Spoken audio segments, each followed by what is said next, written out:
Nindot kayo ang atong ebanghelyo karon kay makasulbad gid ni og kagubot, makasulbad sa ni og siging panag-away, makasulbad sa ni siya og mga binungulay. Lingay mong tupad inawa kay gi bungol-bungulan karon. Kana bang di nakamutagad ba? Wa. Og naaga ni ala pamalandongin ning gisulti ni Hesus. Siya kinsa man di ay ang akong inahan. Doon naman gid siya tinuod nga inahan. Biological mother si Mama Mary. Kaning gitawag din hig mga igsuon kay wa man gid siya biological nga igsuon, mao ni ang mga suod sa iyang kinabuhi, iyang mga igagaw, iyang mga barkada, mao ni ang gitawag sila mga igsuon niya. Naman gid siya tinuod nga mga relatives kay mga kaliwat dahil ni Mama Mary, ni Saint Joseph, iya man gid nang mga barkada kay dito man nagsilingan man sila. Nagi siya tinuod nga gitawag og kapamilya o kapuso. Niya mao tong nangadto ang katong galibot niya, mga tao to nga na-attracted ni Hesus. Hinoon tuwa sa dang iyang mga apostoles o katong iyang mga special nga mga kaning kuan disipulo.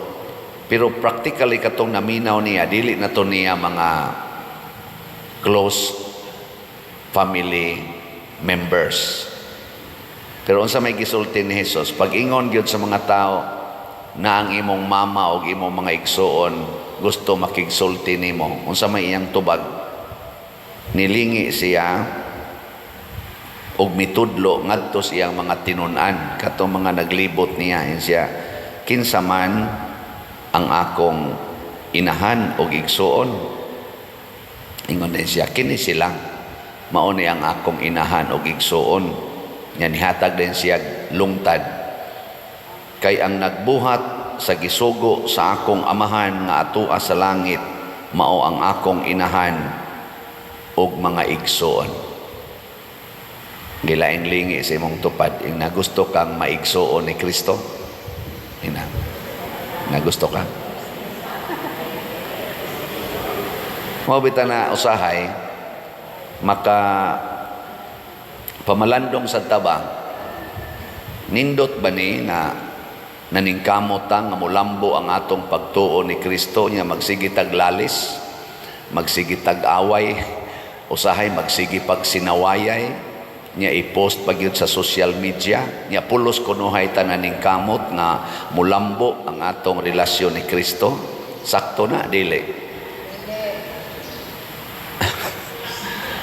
Dili gid na siya sakto kay nganoan makabungkag man na nato. Kristo man ka ang atong gusto, magkuntis tingalita unsaon pagtuman ang mga sugo sa Dios aron masuod ta ni Kristo. Dili ta magkuntis lang kinsay mas bright nato, kinsay mas maayong mo analyze nato, kay pulos man kita dunay kamahuan, doon na say labaw, doon na say dili, na maayo kaayo og memory ng tanang versikulos Bible ma-memorize, ang tanang doktrina, historical background sa simbahan ma-memorize.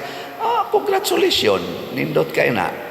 Nasa uban di gyud ka memorize, sama aning nagwali karon, di gyud ka memorize. Ayaw lang sa ko sige higsaway, sa magdi man jud ko ka memorize. Pero dunay common nato tanan, naka-eskwela, wa ka-eskwela, bright, bogo, dunay komo na tong tanan. Unsa man? To do the will of the Father. Gift na nato tanan. Common gina natong tanan. Kamao gitang mubuhat sa iyang gisugo.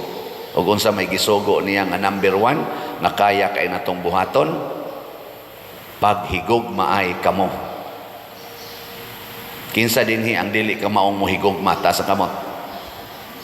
Kinahanglan patang mo eskwela aron ta kamo mohigugma, kinahanglan pang memorize nato ang tanang bersikulo o kapitulo sa Biblia aron ta kamo mohigugma, Kinahanglan pang mahibaw-an nato ang tanang historical data sa atong kinabuhi aron ka maotang mohigugma.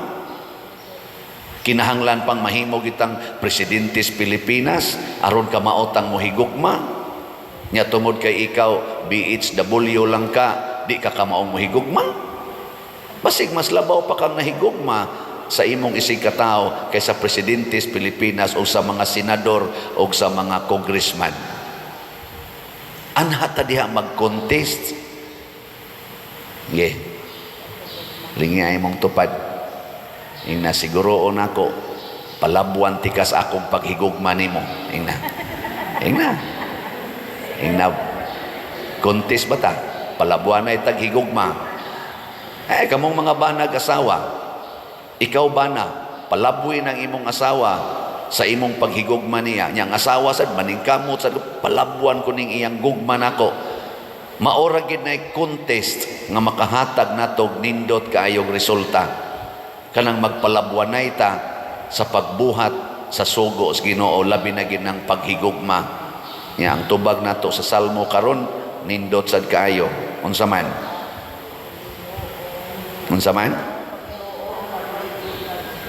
Ginoo, pakita kami sa imong kaluoy.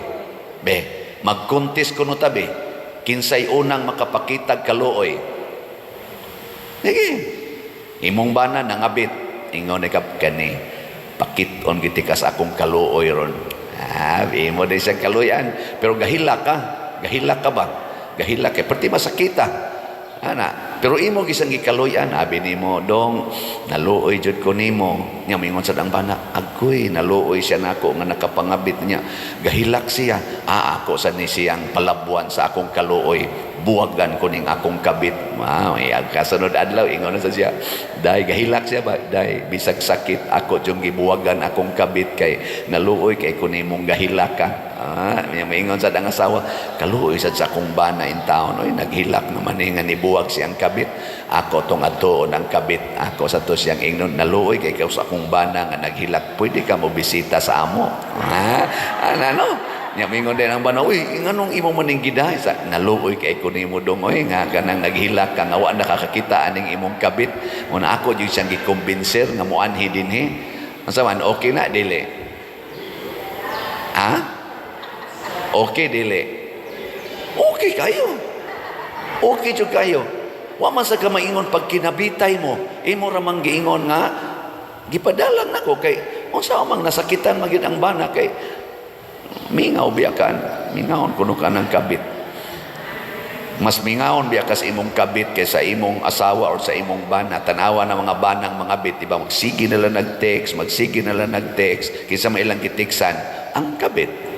Tanawa na mga asawang nakapangabit, sige lang nag-text niya, magpahamis-hamis na silang naong, magsige kanang selfie-selfie, isend ba na nga to silang kabit, di man na isend nga to bana. Kaya ang bana mo, ingon naman, luod ni mog naong, naong nga, sa kung saong para ni mog arti-arti, maoragin ang naong nga. Moana man na, kadto ramang kabit, magsige ingon, wow, gorgeous. Mao na. Anya dili ka maluoy anang tao nga wa nay kalipay, naghinuktok na in tao ni imong bana, sige nagpanghupaw kay sakit kayo yang gibati pero iya lang jud gipugos tungod kay naluoy siya nimo. Mag-contest tag kalori anay, mag-contest tag higugmaay. Sige kuno be. Contest kuno tag hinatagay kanang generosity. Ingna pangutan na imong tupad ina pila ka slot imong gipalit. Ina pila ka slot imong gipalit. Palabuan ti ka. Palabuan na itagpalit og slot.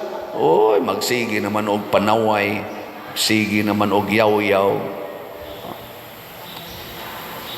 Daghan kay higayon sa kong kinabuhi nga nasya ko. Karon ba nga anak ko sa social media, nasya ko ba? Just recently, nangaon mi, sige mi ito, lingaw kayo tanan, lingaw kayo, ang mga crew dito, picture sa nako, ya doon ay mga upat ka tao, mating ito skilled, mga formal, tagas nga tao, mga lalaki, ang pasiplat ragid namo, lingaw kayo mi dito, kay sa mga tawa mi, pag humanan ako, na mugkaon, barog na ko, nibarog sa to sila, ni smile, o niyan, Pader, pwede ko magpa-picture nimo? Pwede ka magpa-picture na mo? Nako, sige, picture ta. Picture na yun yan. Yung nako, siya, kami Pader, inspired yun kay minimo. Nya, sige, mag-follow nimo. Nako, taga-asa man di ay mo. Siya, dito may Pader, asa man mo nabilo nga parokya. Ingon din siya nga, bitaw Pader, mga pastor may Pader. Mga pastor sila sa laing tinuhuan.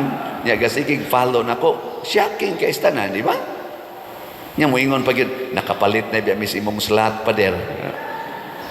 Mura kog di katuo samtang naglakaw ko ba nakaingon ko.